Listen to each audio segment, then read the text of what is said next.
sur demande des habitants de Gatumba, qui unanimement se sont exprimés pour nous dire que leur salut, c'est l'aménagement des digues sur la rivière Rusizi. On a inscrit cette activité sur le projet de résilience communautaire que nous mettions en œuvre au niveau de la plateforme nationale de prévention des risques et de gestion des catastrophes avec l'appui du PNUD. Et Obuha a chiffré cette activité à 350 000 $.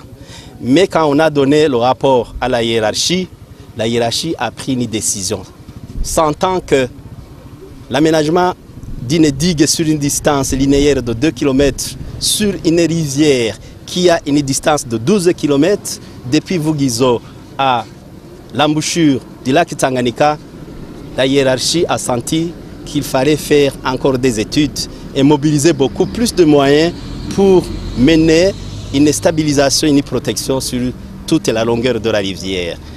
Mais je dois dire d'emblée qu'il y a des actions qui doivent être menées pour la sécurisation de la zone Gatumba contre ces inondations.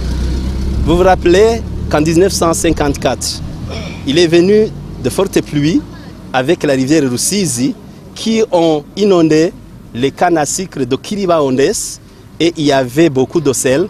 Et avec l'accord qui a été conclu entre Congo belge et Rwanda-Urundi, on a fait le traçage de ce que nous appelons aujourd'hui la Rusizi 2. On a mis une vanne à Vugizo.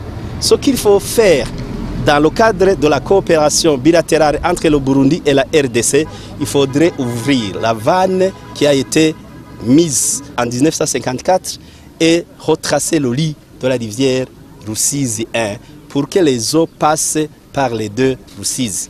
Lors de l'aménagement de cette rivière Rusizi 2, on avait aménagé des canaux d'évacuation du trop-plein de la rivière Rusizi.